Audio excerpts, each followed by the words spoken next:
La ville de Kyoto regorge de temples, de jardins, de sanctuaires et de palais ancestraux qui sont maintenus en parfait état depuis des siècles. Certains de ces monuments sont de réels chefs-d'œuvre de l'architecture religieuse japonaise. Le charme et la sérénité règnent dans les rues de la ville de presque 2 millions d'habitants. Le Kinkakuji est certainement un des plus beaux et un des plus impressionnants temples de Kyoto. Construit au cours du XIVe siècle, il est recouvert d'une couche de feuilles d'or, ce qui lui donne aujourd'hui le surnom de temple du pavillon d'or. Le jardin qui l'accompagne est paisible et soigné. Il est travaillé en suivant les codes de l'esthétique zen. L'atmosphère créée agit sur les visiteurs le temps de la visite. On se sent paisible et en harmonie avec la nature en se baladant dans le temple. Au sommet de la bâtisse de 3 étages se pavane un phénix qui rappelle l'immortalité du Kinkakuji. Ce dernier a survécu à de nombreux incendies alors que tout le reste du temple a été détruit puis reconstruit plusieurs fois.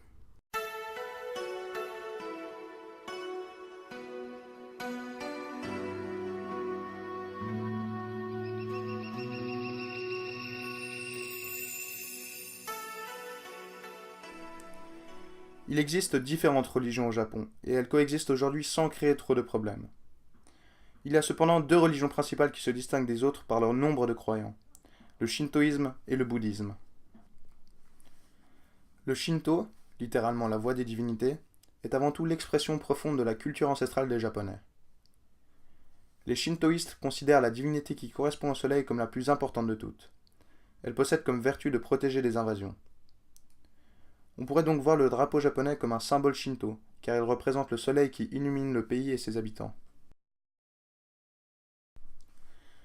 Dans l'univers symbolique du shinto, les torii sont des portails servant à marquer la séparation entre le monde matériel que nous habitons et le monde spirituel shintoïste. Il n'est vraiment pas rare de tomber sur un torii peu importe où l'on se trouve au Japon. En passant dans un torii à l'entrée d'un sanctuaire ou au milieu de nulle part, on accède au monde immatériel du Shinto. Il faut cependant s'assurer de repasser par le même portail si l'on veut retrouver le même monde matériel que nous avons quitté auparavant.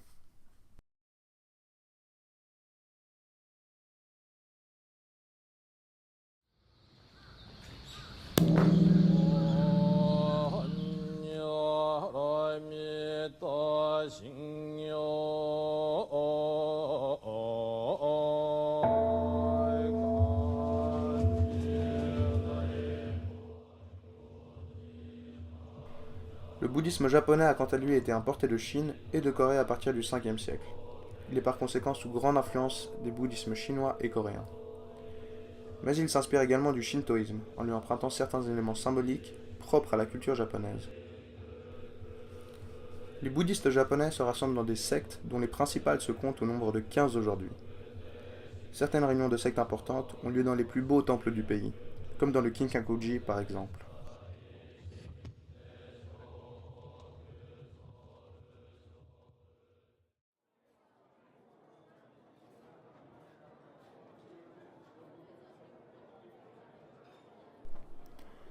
Kyoto est réputé dans le monde entier pour ses délicieuses denrées alimentaires.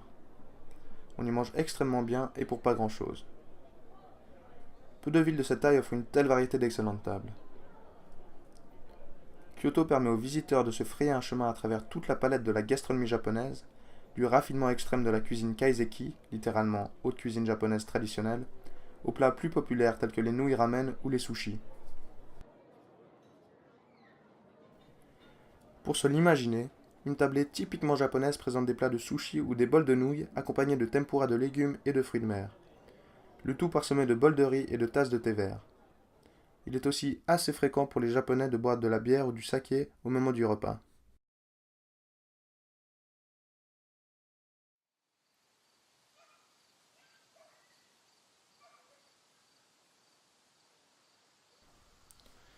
Le riz est un ingrédient de base de la cuisine japonaise, et il est considéré par le peuple comme étant un aliment sacré. Cette céréale était rare à l'époque. Seuls les guerriers et les nobles y avaient accès. La culture du riz s'est ensuite généralisée durant le XVIIe siècle et a persisté jusqu'à aujourd'hui. L'ancienne rareté de cette denrée a contribué à lui affecter une grande importance dans la culture japonaise. Le riz est l'ingrédient principal de toutes sortes de spécialités japonaises, comme le saké ou les mochi par exemple. La plantation du riz se fait en automne, la récolte a quant à elle lieu au printemps. Une série de fêtes traditionnelles et de rituels se rattachent à la récolte pour marquer cet événement important.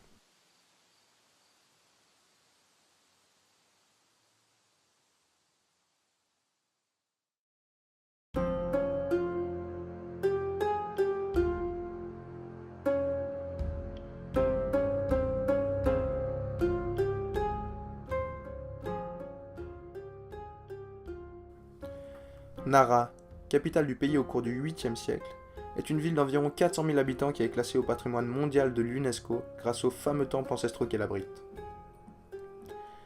Le plus considérable de tous est sans autre le Todaiji. En effet, la plus grande construction en bois du monde est érigée dans ce temple, le Daibutsu-den.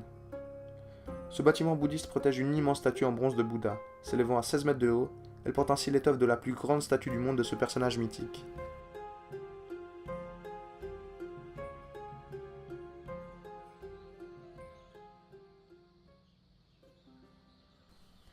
Le parc de Nara-Koen est non seulement fameux grâce au majestueux temple qu'on y trouve, mais aussi grâce aux peu communes créatures qui le peuplent.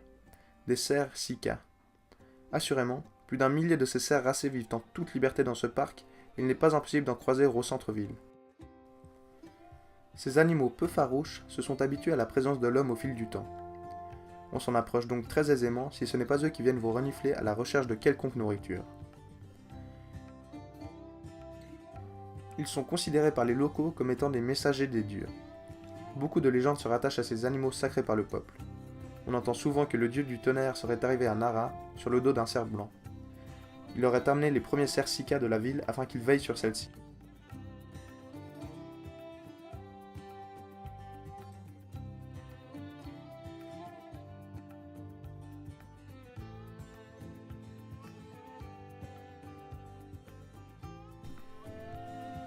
Les ryokan sont des auberges typiquement japonaises qui sont aménagées en suivant les codes de l'esthétisme du pays.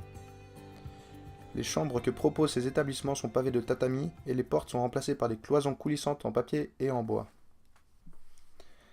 Les lits sont quant à eux substitués par des matelas que l'on installe au sol soi-même et que l'on habille de drap. Les ryokan représentent la grande majorité des auberges japonaises. On trouve cependant aussi beaucoup d'hôtels occidentaux dans des grandes villes comme Tokyo ou Osaka.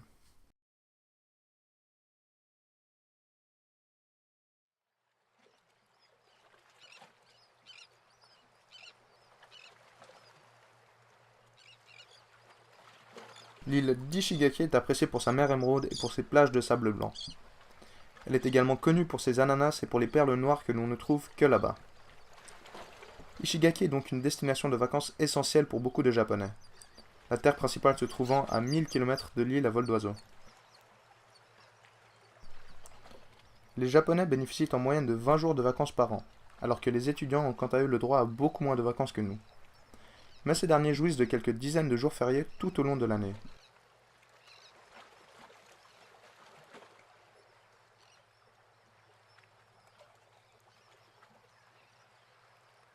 Iriomote est, de son côté, une île appartenant à la préfecture d'Okinawa. 90% de sa surface est couverte d'une jungle sauvage. Ce territoire rustique accueille des mangroves, des forêts denses et nombre d'espèces différentes. On accède à Iriomote par voie maritime seulement. Il faut compter environ 1 heure de bateau en partant d'Ishigaki pour mettre les pieds sur ces plages de sable fin. Cette île, dont l'ensemble constitue un parc national très protégé, est d'ailleurs la seule terre d'accueil du chat d'Iriomote, un félin sauvage qui est en danger critique d'extinction depuis 2008.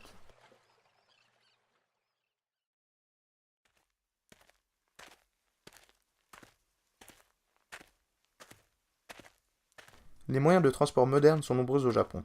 Cependant, il existe aussi dans le pays quelques moyens de locomotion anciens qui se focalisent sur l'industrie touristique d'aujourd'hui. Le pousse-pousse, en japonais, le jinrikisha, c'est une espèce de charrette légère de 2 roues tirée par un homme à pied. Ces charrettes peuvent transporter 2 ou 3 personnes. Il est difficile de passer à côté de ces jinrikisha, qu'on soit à Tokyo, Kyoto ou Kamakura. On interprète souvent le pousse-pousse actuel comme étant le descendant direct du palanquin ancestral, une sorte de chaise maintenue en l'air et tirée par des hommes ou des animaux. C'est pour le plus grand plaisir des touristes, mais aussi des locaux, qu'ils reviennent à la mode. Ils proposent dans de nombreux lieux touristiques de faire un petit parcours d'une demi-heure en général. Celui-ci permet aux visiteurs de découvrir ces lieux d'un point de vue différent, plus en hauteur et à petite vitesse.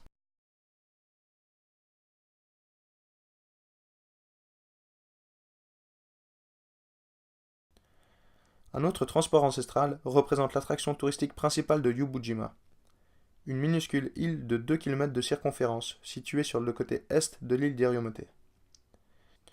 La végétation tropicale et les fleurs colorées couvrent l'île de Yubujima. Cette dernière se trouve à seulement 400 mètres de l'île d'Iriomote.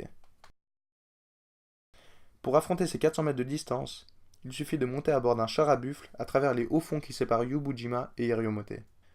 Il y a des départs et des retours toutes les 15 minutes. Le conducteur du char accompagne la traversée en chantant et en jouant du shamisen, une sorte de petite guitare typique des îles sud-japonaises. La puissance des buffles permet de transporter une dizaine de personnes à chaque traversée.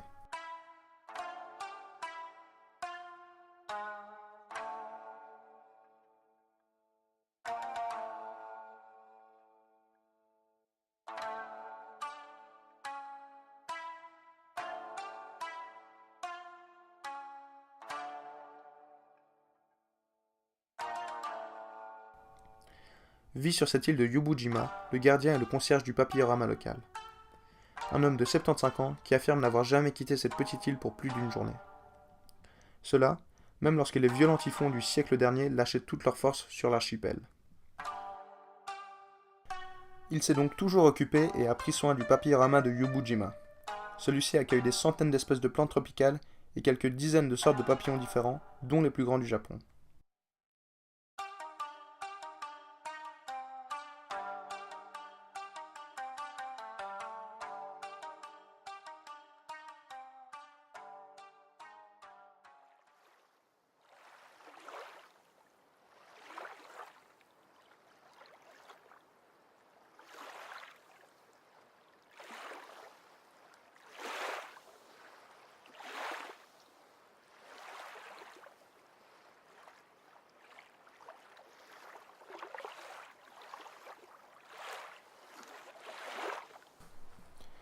La pêche est l'une des activités principales des îles appartenant à la préfecture d'Okinawa. On la pratique que ce soit pour ramener du poisson et des fruits de mer à la maison en pêchant sur les côtes, ou que ce soit pour revendre ses récoltes aux marchands. Le thon et la bonite sont les deux poissons les plus pêchés aux alentours de ces îles japonaises.